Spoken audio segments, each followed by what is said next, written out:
খেয়াল করে দেখেন। এই তোর এত বড় সাহস, আমি তোর সাথে থাকা শর্ত তুই আরেকটা ছেলের দিকে তাকাইতেছিস, মানে আরেকটা ছেলের দেখতেছিস তুই? না না, আমি আমি তো বাইকটা দেখছিলাম। চুপ! তুই এখন আমার বুঝাইতেছিস যে তুই বাইক দেখতেছিলি, মানে তুই এখন আমাকে বাইক দেখার কথা বুঝাবি আর আমি সেটা বুঝবো? তোর এত বড় সাহস হয় কিভাবে? শপিং করে দিয়ে বের হলাম, আমি তোর সাথে আছি, তারপরে তুই আরেকটা ছেলের দিকে তাকাস?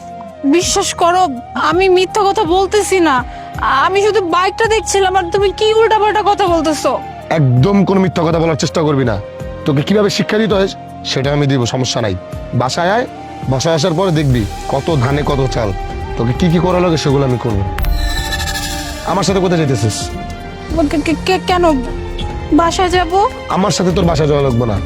ছেলে দেখছিস না, তোকে আজকে এই প্রথম শিক্ষাটাই হলো তুই হাইটা হাইটা বাসায় যাবি। তোর এই পায়ে ব্যথা নিয়ে এগুলো নিয়ে হাইটা হাইটা বাসায় আসবি। আমার গাড়িতে তোর আমি নিব না। আর ফোন দে। কি বলতেছো তুমি? আমি আমি হাইটা যাব? মানে এত দূর আমি কিভাবে হাইটা যাব? আমার কাছে টাকাও নাই, প্লাস তুমি তো জানো যে আমার পায়ে অনেক ব্যথা। আর ফোনটাও তুমি নিয়ে গেলে, অন্তত ফোনটা আমার দিয়ে যাও। ছেলে দেখার সময় হচ্ছিল না যে পায়ে ব্যথা নিয়ে বাসায় কিভাবে আসবি হাইটা হাইটা? এখন 8 কিলোমিটার রাস্তা হাইটা হাইটা বাসায় আসবি। আর প্রত্যেকটা কদমে কদমে বুঝবি যে জামাই থাকা শর্ত আরেকটা ছেলের দিকে তাকানোর শখ কি কি, মানে কি মজা। আয় বাসায়, তারপর বাকিটা তোর বাসায় বুঝাইতেছি আমি। সাত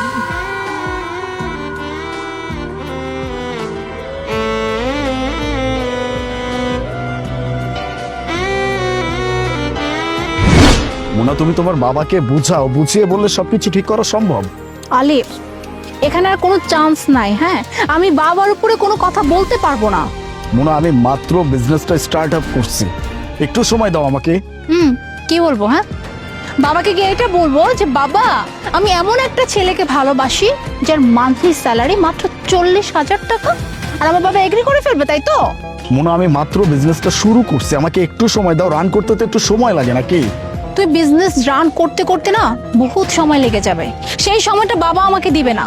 আর বাবা অলরেডি আমার জন্য ছেলে পছন্দ করে ফেলেছে, এখানে আমার কিচ্ছু করার নাই। তুমি বিয়ে করতে রাজি হয়ে গেছো? হ্যাঁ, কাইন্ড অফ। ছেলের ইনকাম কত? ছেলে বিজনেসম্যান, অনেক টাকা পয়সা, আর ফ্যামিলিও অনেক রিচ। আমি অনেক ভালো থাকবো। আর মেনলি আমি আজকে আসছি এইটা বলার জন্য যে আলিফ, আমি অলরেডি মুভ অন করে ফেলছি। সো তুমি আমার আশা থেকে লাভ নেই, তুমি মুভ অন করে ফেলো। মোনা, টাকা দিয়ে কি সবকিছুই হয়? হ্যাঁ, আমি তোমাকে এতটা ভালোবাসি, আমাকে একটু সময় দাও, কিছু সময় দাও। আমি তো বলছি সবকিছু ঠিক হয়ে যাবে। আলিফ,